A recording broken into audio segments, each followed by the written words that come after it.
Hey everyone, it's Dan from Pro Guides here, bringing you the top 10 tips for support players. When playing a support, it can often feel as though you can't control the pace of the game as well as a core can. With these 10 tips, I want to help change that. Speaking of the support role, here's the question of the day. What is your favorite support hero to play in the current patch? Mine is definitely Quap.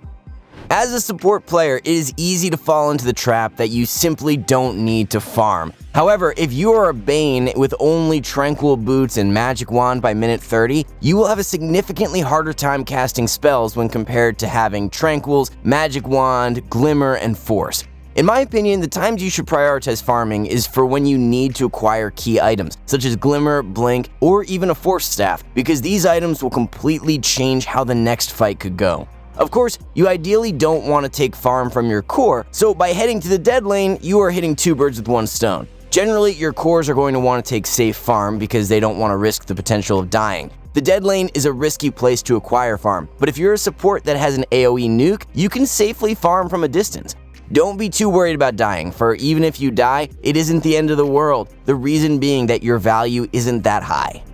Pulling can be a tricky thing to do. You don't want your core to die, but your core also can't CS if the lane is pushed far forward. There are plenty of trees that an enemy support can walk around to get into position to use their spells on your core, and the enemy core has more room to harass your core if your wave isn't near a tower. If your creeps are near your tower, your core has the defense of the tower to fall back on, and has more space to react to an enemy support coming from the trees. That's why I think it's useful to know pulling timings as a support. This chart will help you immensely to know when to either pull or stack. On top of this, you can also know when the enemy support wants to stack or pull.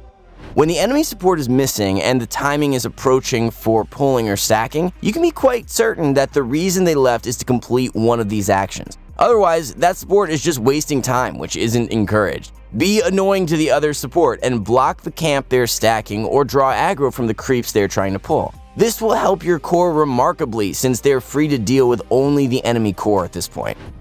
In my opinion, the mid lane is arguably the strongest role for determining the pace of the game in this patch. Runes are an extension that not only helps the mid laners if they secure it, but they can also gank the side lane depending on the type of rune they get, which can be a blessing if the core you're supporting isn't able to farm well. That's why as a support, it is quite beneficial to help your mid secure a rune.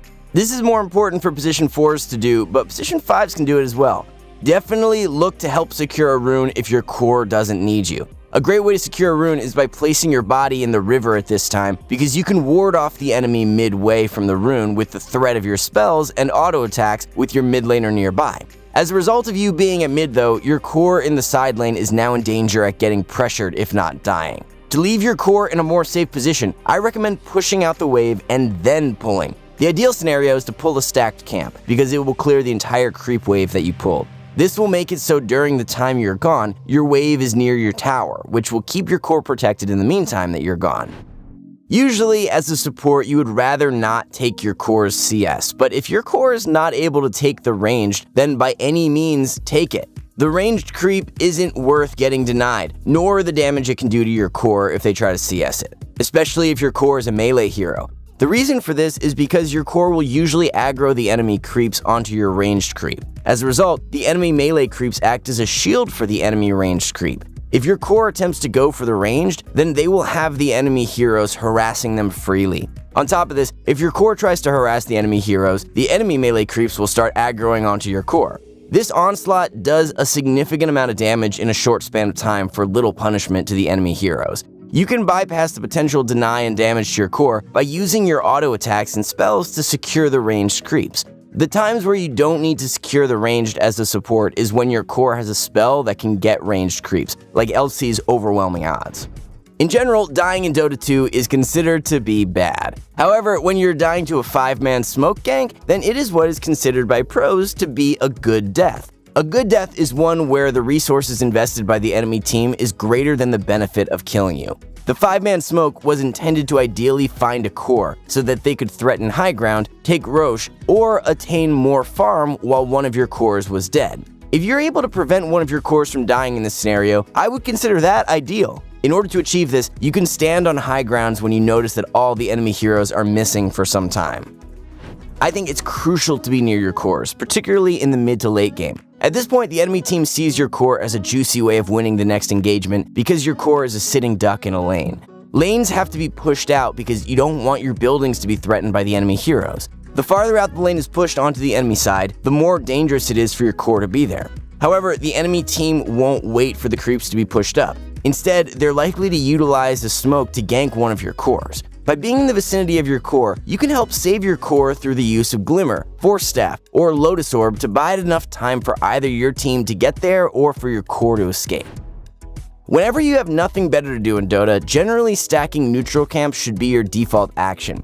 Not to mention that in the last big patch, stacking got buffed by 5%. Your cores will be pleased with you, but do it for yourself too. I think stacking is as beneficial for your cores as it is for you as a support to clear. You get many levels and farm by clearing a large stack that will help you immensely as a support, especially if you were rather sacrificial during the laning phase of the game. If you need a stack, don't be afraid to tell your cores that that camp is yours. If you have an early Glimmer, Force, or Blink, you have the potential to save your cores during team fights, which they will appreciate. A team fight is happening, it's hectic, spells are being pressed, and heroes are dying. In my opinion, this is a great time to plant a ward down, specifically on a hill. Having vision in a team fight will help you assess where the enemies are. This is beneficial because you will have the information of knowing where their key heroes are, such as an Oracle. With this information, your team can better focus heroes without the worry of them being lost in fog. Not only will you know where the enemies are, but you can now use your spells and auto attacks on the enemies without any worry of the enemies juking you in fog. As a support, I find it easy to fall into the mentality that your life doesn't matter. However, your life does matter, just not as much as a core's life. So if you find yourself in a situation where the enemy heroes are likely to kill you, don't make it easy for them to do so. Try to the best of your ability to juke, use your spells, and use your items in order to be a nuisance to the enemy team. Throughout the game, you're more likely than not to die quite often. That's why if you're able to use your spells before dying, then do so. Through the course of the game, this will add up to a considerable amount of damage. During the early stages of the game, especially during laning, it isn't your priority to have wards on the map. Your cores and other support specifically for role should be able to ward where they want at this point. I think a reason 5 roles aren't primarily responsible during the laning phase for warding is because it is quite detrimental to leave a core in a lane alone.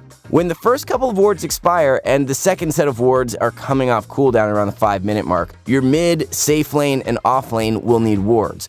If you as a support were to complete this task to have vision down, your core would not be able to CS because your enemies would soon figure out that you're missing. It would take over a minute to complete the warding trip. Another reason is that wards cost no money, so it is of no cost to your cores to plant their wards. Don't be afraid to use a smoke in order to get offensive wards placed on the map. These wards will help secure farm for your team, not to mention they could also lead to potential kills.